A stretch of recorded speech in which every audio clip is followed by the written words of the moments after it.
Public-private partnerships mean a whole lot to me, and I think that is the way we're going to grow as a country.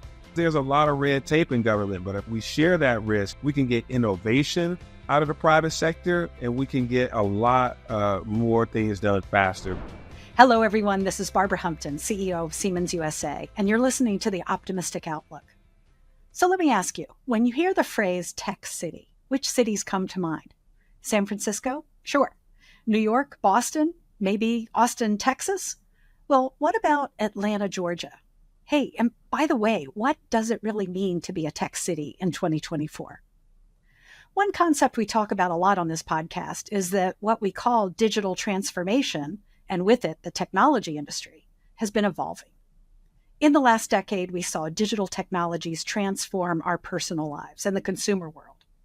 Now the next wave is things. It's industry, infrastructure, transportation, sectors that form the backbone of the American economy. Traditional industries are now joining forces with the tech sector as our economy and society become increasingly digital and connected. Today, we have with us Atlanta Mayor Andre Dickens. To guide us through these trends, he'll share with us his vision for turning Atlanta into a top 5 tech hub. All right, take a listen. At the beginning of our careers, we were both more in technical jobs. You began in the chemical engineering field. I was in software development.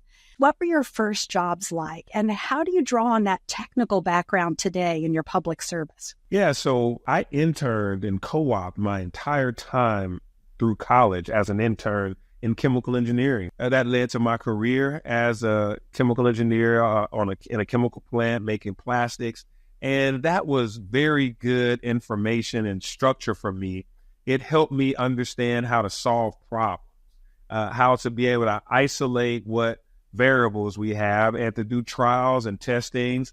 The other thing was it taught me to listen to folks that had experience. There were engineers and operators.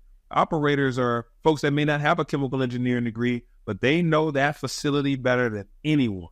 How does that private sector experience inform your ideas about how cities and businesses can work together?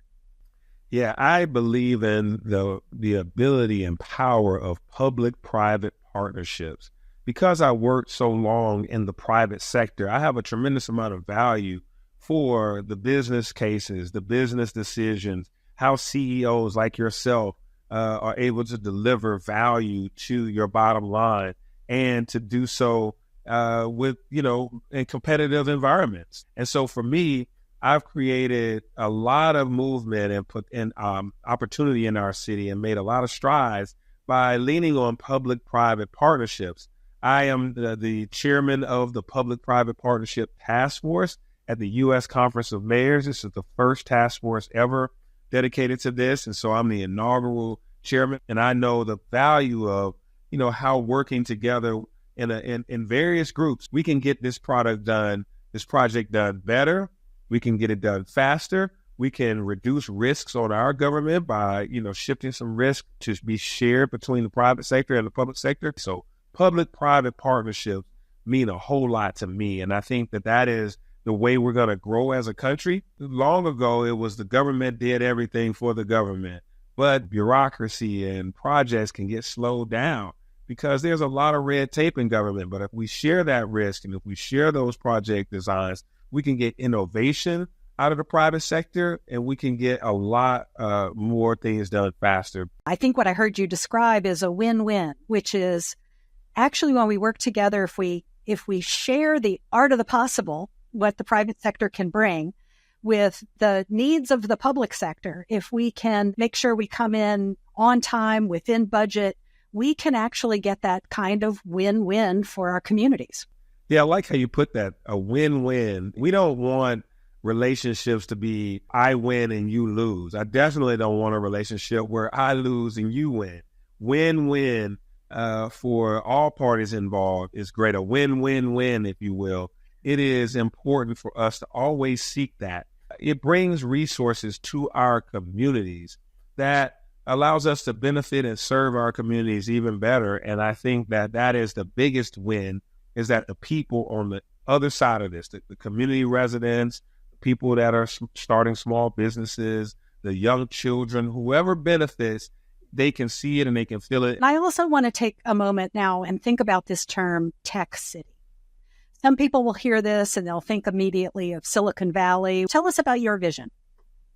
Yeah, so Metro Atlanta is currently identified as the tech capital of the South. People know Atlanta to have a rich tech talent pool. We have great institutions of higher learning. Georgia Tech produces more engineers than anybody in the United States. We have a great computer science program producing a bunch of software developers and programmers. And so we have the Morehouse, Spelman, the AUC, Emory. We have so much college talent right here that companies are finding us attractive for jobs.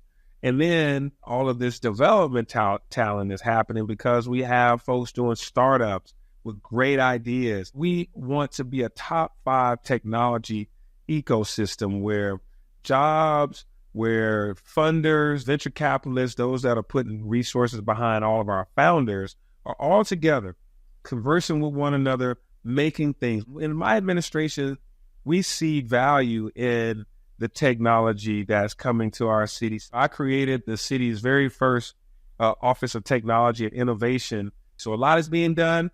A lot more is left to be done, but we're moving to be a tech city, a city of innovation. It's so exciting to hear. And I love the way you're describing Atlanta and you're focused on the whole tech ecosystem. Mayor Dickens, I want to just try a theory on you because there's something I've been thinking about. In the olden days, mayors or governors would come to a company like ours and say, won't you move your headquarters or move a major manufacturing site to our town? And what we thought about was the business and the people all come together. Well, we're now living in an era where as long as you have power and comms, you can work anywhere. And so the thing that I like to ask my employees at Siemens is, if you could live anywhere, where would you like to be? So I think mayors like you have a different kind of math to do, which is, what kind of lifestyle are we going to offer residents? Are you thinking about it this way? Or would you say that the development strategy is still very business focused and bringing whole workforces? Oh, without a doubt, the choice of where people work is a twofold decision, where the company allows them to work and then where they want to work. And it's really about where you can have a good work-life balance. And that is what we're advertising Atlanta as. Money Magazine said Atlanta was the best city to live last year. Bloomberg says Atlanta has more going for it than any other city. This is the best place to start your career. That's what they said for millennials. So we feel very comfortable that we have a great value proposition on living. We know that too. I'll tell you, in and around Atlanta, we have almost 2,000 employees. It's been a great place to start up businesses. We have some of our best innovation centers there. And actually what we've chosen to do, you mentioned the Atlanta University Center and the fantastic institutions right there in town. We've been doing everything we can to reach out and reach into a segment of people who maybe have never known that they could join an engineering company like Siemens and get them engaged. What we're trying to reach is the talent that is everywhere in our society.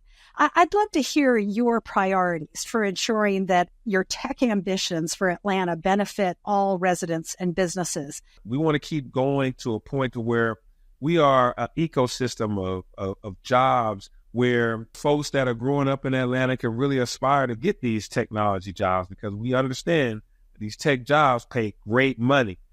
People can definitely have a really substantial life if they just get on the path with the technology. So a lot of things that we're doing is training young folks and training others to be able to gain, certifications or gain degrees to be able to get a good tech job. We created the Atlanta Startup Growth Fund. We have $1 million that companies can have access to. We also have a substantial amount of events and workshops to be able to help these small businesses learn some skills that they may be missing, whether that's in marketing, whether that's human resources, whether that's in their back offices, in their payroll management, real estate. And then the other thing is we help them find customers. We want the city of Atlanta to be a customer. the city of Atlanta, Metro Atlanta, has the highest concentration of Fortune 500 companies. So we try to make sure that our business community sees our small business community as vendors. Mayor, it's been so great to have you on the show. And I like to end every episode by turning the floor over to my guests to provide an optimistic vision for the future. You've provided an inspiring vision of what becoming a top 5 technology hub could mean to Atlanta. And here you are in this leadership role with the U.S. Conference of Mayors. If other cities were to follow suit, how will this positively benefit our nation's future? Yeah, our world is constantly changing and we are constantly evolving. And we have to meet those challenges with technology, with innovation, with engineering, with optimism. We can't see challenges and say, well, that's it. There's no solution for this. No, we have to approach these things head on, and we have to work together. We have to use science. We have to use our communication skills. We have to use our community building skills and do all these things so that we can build trust, so that we can deliver excellence and opportunity to others, including our youth. Someone's watching us. Someone is wanting to be just like us one day. And so we have to give them opportunities. So that means internships, that means mentorship. All of that is necessary so that, 10 years from now, 15, 20 years from now, some other people are going to be leading these corporations or leading these great projects. They're going to be coming up with ideas that's going to make us better as a society. So for me, my optimism is great companies that are making sure that they serve their stakeholders and shareholders to make profits, but also are good community partners that are able to go out here and support the community initiatives to help build a better country. Moving Atlanta forward is my goal. So working together, as I mentioned, public-private partnerships and utilizing innovation and technology to move us forward is the key. Mayor Dickens, thank you. What a privilege. Thank you. It was great to have Mayor Dickens on the podcast. As you know, I'm reminded of what I say to my team at Siemens all the time, that technology is only as powerful as the people behind it. At Siemens, our success as a technology company requires significant investment, not just in R&D, but in people. It requires us to collaborate with educators at all levels, to provide training and lifelong learning opportunities for people at all stages of their careers.